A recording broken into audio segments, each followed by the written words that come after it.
everyone, it's Miss Melody from the Ludington Library Junior Room. Welcome back to Try It Out with Miss Melody. Summer is coming to an end. We only have a couple weeks left, which is making me a little bit sad. And so today I thought that we would combine two of my favorite summer treats into one treat. So we are going to be taking s'mores and popsicles and putting them together to make s'more popsicles, just so I can hang on to summer just a little bit longer.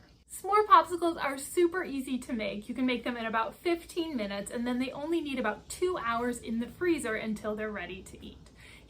To make s'more popsicles, you are going to need 2 cups of milk, one 3.9 ounce box of chocolate pudding, a few graham crackers, about 4 of them, some mini marshmallows, about 30 of them, 2 tablespoons of butter, and a little bit of sugar if you would like. You're also going to need some tools.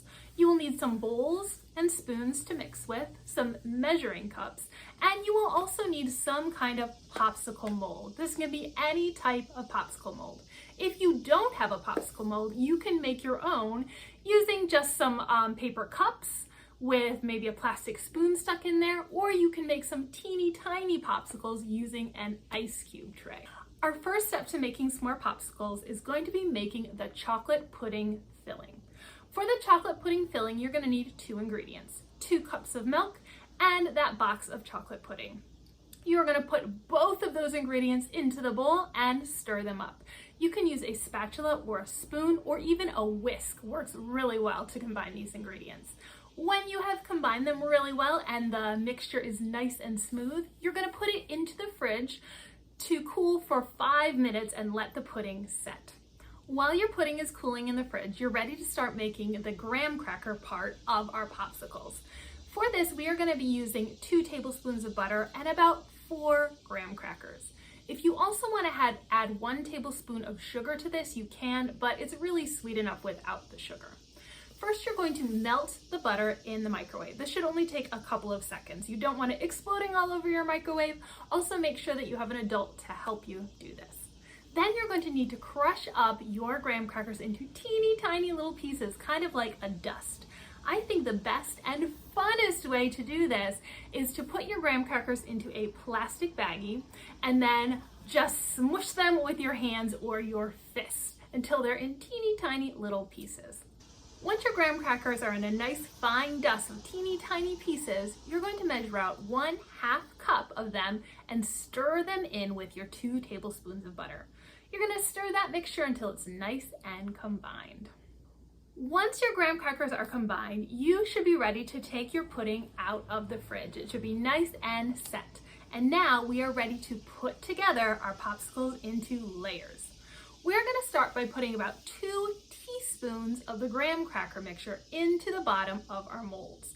You're going to want to push down that mixture as hard as you can into the bottom so it makes a nice layer. Once you've put in your graham crackers and you used all of the mixture that you had, you're ready to start putting in your pudding. You're going to fill up the rest of your mold to about 3/4 of the way full, so almost to the top with your pudding mixture. The mixture is kind of thick, so it might not want to go down to the bottom of your mold right away. And if it gets stuck at the top of your mold, you might need to bang your popsicle mold on the table a little bit so that the mixture will settle to the bottom and you'll get some nice layers of graham cracker and then pudding. And on top, our last layer is going to be marshmallows. On the top of your pudding, you're going to put about 5 to 6 marshmallows on each of your popsicles. Now we've made all the layers. You are ready to put a top on your mold if you have one, or to stick sticks in there, your popsicle sticks in so they can get pulled out once they're frozen. And you're going to stick your completed popsicles in the freezer. They're going to need to stay in the freezer for at least 2 hours so they're nice and solid. Once your popsicles are frozen, you're going to run the molds under a little bit of warm water to get them free. Then you can pull out a popsicle and eat your delicious s'mores popsicle.